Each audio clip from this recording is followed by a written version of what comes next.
Ladies and gentlemen, this is what you've come for. 여러분 안녕하세요, 삐맨입니다. 며칠 전 마블의 공식 유튜브에 토르 라그나로크의 코미콘 예고편 이후 두 번째 예고편이 공개되었는데요. 공개된 것과 동시에 로키 배역의 톰 히들스턴과의 인터뷰, 그리고 기자들만 참석하는 라그나로크의 감독 타이카 와이티티와의 만남을 통해 라그나로크의 많은 측면이 드러났습니다. 오늘은 추가적으로 공개된 라그나로크의 정보를 파헤쳐보겠습니다. 우선 먼저 살펴봐야 될 것은 바로 새로운 예고편입니다. 이전 예고편에 나오지 않았던 장면들도 몇 있었지만 가장 중요하다고 생각되는 장면들은 얼굴만 나왔던 무스펠헤임의 지배자 수루트의 전신이 공개되었으며, 브루스 배너와 발키리, 그리고 토르가 유머스럽게 리벤저스라는 팀에 대해 이야기하는 장면 등이었습니다. 특히나 수루트와 싸우는 토르의 머리카락이 아직 길다는 것을 보여주는 장면은 수루트가 영화의 초반부에 등장한다는 것을 의미하기도 하는데요. 이 부분을 비롯해서 토르가 영화 내에서 이동하는 경로의 순서가 YTT 감독과의 만남에서 조금 더 자세하게 설명되었다고 합니다. 먼저 영화의 시간적 배경은 지난 어벤져스 에이지 오브 울트론 시간대로부터 2년이 지난 시점이라고 합니다. 그리고는 토르가 무스펠헤임의 지배자 수루트와 싸우는 것으로 시작되는데, 이 전투에서 토르가 승리한다고 합니다. 그리고 나서 토르는 오랜만에 아스가르드로 돌아왔는데, 오딘으로 변신한 로키가 다스리는 아스가르드는 많은 측면에서 암울하게 변해 있었다고 합니다.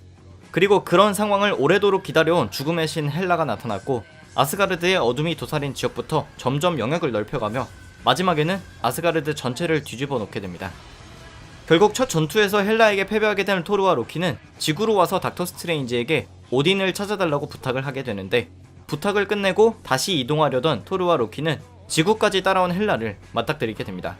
그리고 결국 그 전투에서 토르는 멸니르를 잃게 되는데, 그 상태로 비프로스트를 타고 도망가는 곳까지 헬라가 쫓아와서 로키와 토르를 모두 비프로스트 바깥으로 쳐낸 겁니다. 비프로스트 바깥은 말 그대로 우주입니다. 그런데 이 둘은 우주에 둥둥 떠 있었던 게 아니라 지난 가디언즈 오브 갤럭시 2편에 나왔던 웜홀 수십 개를 통과하며 사카르 행성에 떨어지게 된 겁니다. 참고로 토르보다 먼저 도착해 있던 로키는 그랜드마스터를 말로 어떻게 홀렸는지 대접을 받게 되고, 늦게 도착한 토르는 바로 사카르의 감옥에 잡혀서 그랜드마스터가 주최하는 콜로세움의 싸움꾼으로 참여하게 됩니다. 그리고 이 싸움에서 토르는 헐크와 에이지 오브 울트론 이후 2년 만에 만나게 된 건데, 토르가 반가워하는 와중에 헐크는 아무것도 모른다는 듯이 그냥 싸워버립니다. 여기서 헐크가 토르를 모르는 마냥 싸운 이유도 제작자를 통해 밝혀졌는데요. 헐크는 에이지 오브 울트론에서 쉴드의 비행선을 타고 우주로 날아갔다고 합니다. 당연히 지구에서나 타고 다니는 일반적인 비행선이었기 때문에 우주로 나가자 제대로 동작하지 않았는데, 헐크도 토르와 마찬가지로 원치 않던 웜홀 수십 개를 통과해서 결국 사카르에 도착하게 된 겁니다. 참고로 제작자는 사카르 행성의 컨셉을 목적지가 지정되지 않은 우주의 온갖 쓰레기들이 최종적으로 도착하게 되는 쓰레기 행성이라고 밝혔습니다. 어쨌든 그렇게 사카르에 도착한 헐크는 그때부터 토르와 콜로세움에서 싸울 때까지 약 2년간을 헐크인 상태에서 브루스 배너로 바뀌지 않은 채로 유지되었다고 하는데요. 그 이유까지는 아직 확인되지가 않았습니다. 참고로 그랜드마스터는 초록괴물 상태로 싸움만 하는 헐크가 우울해하자 팬클럽 비스무리하게 응원 포스터까지 만들어줬다고 합니다. 하지만 결국 토르와 헐크가 싸운 뒤에 헐크는 브루스 배너로 돌아오게 되었는데, 무려 2년 만에 브루스 배너로 돌아온 것이기 때문에 기존 예고편에서 멍하니 말하는 모습이나 토르와 반갑게 인사하는 배너의 모습이 설명되는 것 같습니다.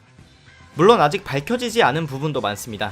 그랜드마스터에게 대접받던 로키가 쇠사슬에 묶인 것도 그렇고, 발키리가 사카르 행성에서 그랜드마스터의 부하가 된 경위나 다시 이전에 아스가르드를 수호할 때와 같이 하얀 갑옷을 입고 토르와 함께 아스가르드를 구하러 가는 이유도 설명되지 않았습니다.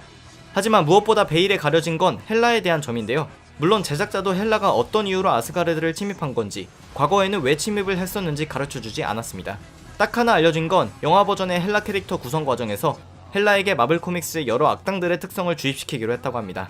그리고 밝혀진 악당 중 하나가 바로 고어라는 캐릭터입니다. 간략하게 설명하자면 고어는 일명 더 갓 부처라고 불리는데요. 직역하자면 신을 도살하는 자입니다. 고어는 어렸을 적부터 황무지나 다름없는 행성에서 태어나서 매일같이 굶다시피 살아가는 것은 물론 나중에 자녀를 뒀을 때는 자식 모두를 기근으로 잃기도 했습니다. 고어는 이를 모두 신들의 탓으로 돌리며 단 한 번도 자신의 기도를 들어주지 않은 신들을 모두 도살해버리겠다고 마음을 먹게 된 거죠. 하지만 워낙 몸이 약한지라 눈에 띄는 타고난 능력은 없는데, 우연히 발견한 죽은 신의 시체로부터 네크로스워드라는 검을 얻게 됩니다. 이 네크로스워드는 어둠을 형상화해서 무기를 창조하거나 주변을 어둠으로 뒤덮을 수 있는 능력을 갖고 있는데, 이전 예고편에서 공개된 헬라가 바로 이 네크로 스워드를 들고 있었습니다. 헬라가 예고편에서 보여준 일부 공격들도 이 네크로 스워드를 활용했다는 걸 확인할 수가 있는데, 대표적으로 회전하면서 주변으로 수십 개의 칼을 남발하며 날리는 기술이 있었습니다. 게다가 헬라가 굉장한 가능성을 숨기고 있다는 것을 톰 히들스턴이 인터뷰에서 이야기했었는데요. 히들스턴은 처음에는 로키와 토르 모두 헬라를 과소평가했지만 헬라가 라그나로크 직전까지 아무도 모르게 숨기고 있던 비밀이 드러나면서 모두를 놀라게 한다는 것입니다. 참고로 현재 인피니티 워 개봉 전에 마블 시네마틱 유니버스의 영화는 단 2편으로 라그나로크와 블랙팬서의 첫 번째 이야기인데, 우주라는 배경도 그렇고 인피니티 워의 시작 부분이 토르 라그나로크의 끝부분과 이어진다는 점을 고려하면 히들스턴이 이야기한 아무도 모르게 숨기고 있던 헬라의 비밀이 소울스톤이 아닐까 생각해 볼 수 있을 것 같습니다. 게다가 헬라가 코믹스에서 타노스와 연인관계였던 적도 있다는 것을 고려하면 이 한 명의 캐릭터로 단번에 설명될 수 있는 인과관계가 정말 많아져서 마블이 헬라를 그냥 엄청 센 악당이 아니라 좀 더 다양한 방면으로 활용하지 않을까 생각해봅니다. 어쨌든 오늘의 토르 라그나로크에 관한 추가적인 정보 정리는 여기까지였습니다. 재밌게 보셨다면 추천과 구독 부탁드립니다. 감사합니다. 지금까지 삐맨이었습니다. No name.